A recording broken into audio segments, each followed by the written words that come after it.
नमस्कार दोस्तों, स्वागत है आपका हमारे इस यूट्यूब चैनल पर। जी हाँ दोस्तों, इस वीडियो हम बात करेंगे व्हाट इज अकाउंटिंग। अकाउंटिंग क्या है। उससे पहले हम सीख लेते हैं कि अकाउंटिंग सीखना क्यों है जरूरी। जी हाँ दोस्तों, आज का युग व्यापार का युग है और अकाउंटिंग सीखना बहुत जरूरी हो गया है, क्योंकि व्यापार तेजी से दिन प्रतिदिन बढ़ता जा रहा है, साथ ही मुश्किल भी होता जा रहा है। किसी भी बिजनेस या ऑर्गेनाइजेशन के लिए यह पॉसिबल नहीं है कि वह अपने सारे अकाउंटिंग ट्रांजैक्शन को लंबे समय तक के लिए याद रख सके। उसमें कितनी परचेज हो रही है या कितनी सेल हो रही है, और उस बिजनेस में प्रॉफिट भी हो रहा है या नहीं। इन सारी चीज़ों के बारे में जानना एक बिजनेस के लिए बहुत ज़रूरी होता है। इसलिए बिजनेस के सारे लेन देनों का लिखित प्रमाण रखा जाता है या लिखित रूप में जानकारी रखी जाती है।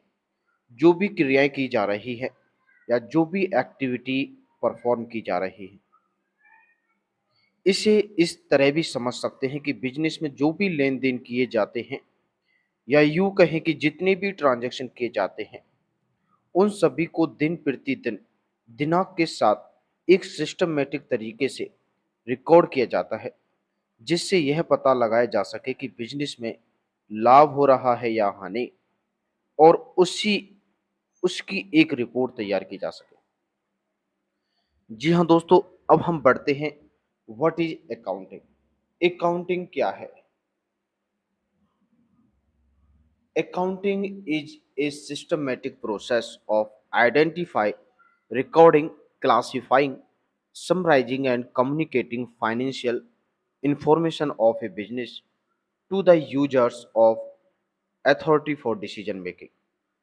लेखांकन एक व्यवस्थित क्रिया है जिसमें व्यवसाय की वित्तीय सूचनाओं की पहचान करना, लेखा करना, वर्गीकृत करना, संक्षेप में प्रस्तुत करना या उनका सारांश तैयार करना, और उनका संप्रेषण उन व्यक्तियों से करना जो अधिकारी हैं या उनके आधार पर निर्णय लेते हैं।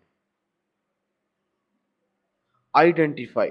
आइडेंटिफाई से मतलब यह है कि बिजनेस के सभी ट्रांजैक्शन की पहचान करना, यानी कि कौन से ट्रांजैक्शन बिजनेस से रिलेटेड है और कौन से नहीं, यानी बस उन्हीं लेन देनों की पहचान करना जिनका संबंध पैसे यानी मनी से होता है।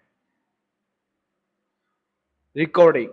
रिकॉर्डिंग का मतलब यह है कि बिजनेस की जितनी भी प्रोसेस की जाती है, जो भी लेन देन किए जाते हैं, चाहे परचेज किए जा रहे हैं या सेल कर रहे हैं या फिर एक्सपेंसेस कर रहे हैं, तो इन सभी को डेट वाइज रिकॉर्ड किया जाता है।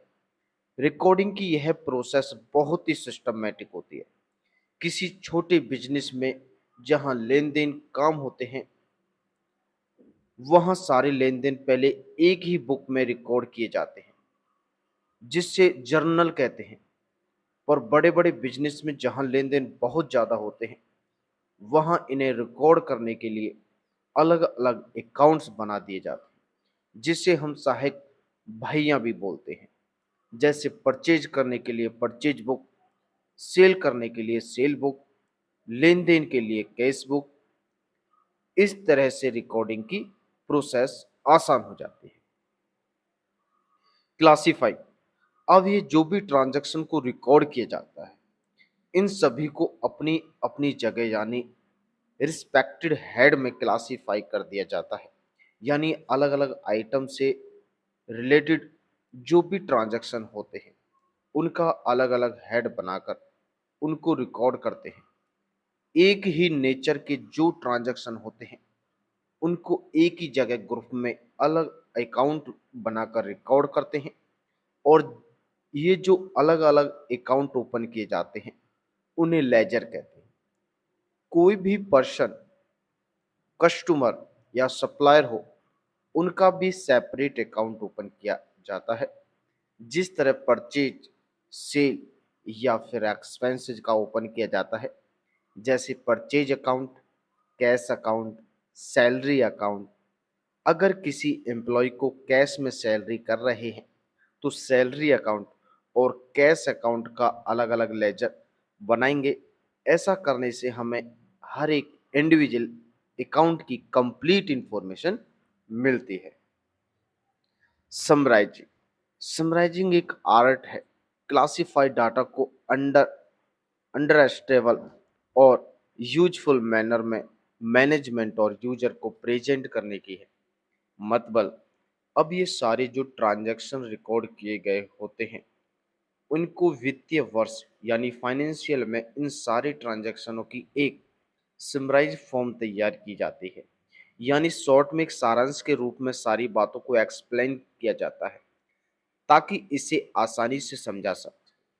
इसमें सारे लेजर अकाउंट का बैलेंस निकाला जाता है और इन बैलेंस की हेल्प से ट्रायल बैलेंस तैयार किया जाता है और फिर इस ट्रायल बैलेंस की हेल्प से फाइनेंशियल अकाउंट तैयार किया जाता है जिससे trading and profit and loss account और बैलेंस शीट तैयार की जाती है।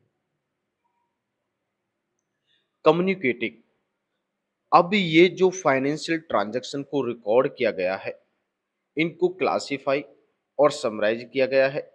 इसको अथॉरिटी या फिर मैन यूजर तक पहुंचाया जाता है जिसको इसकी ज़रूरत होती है।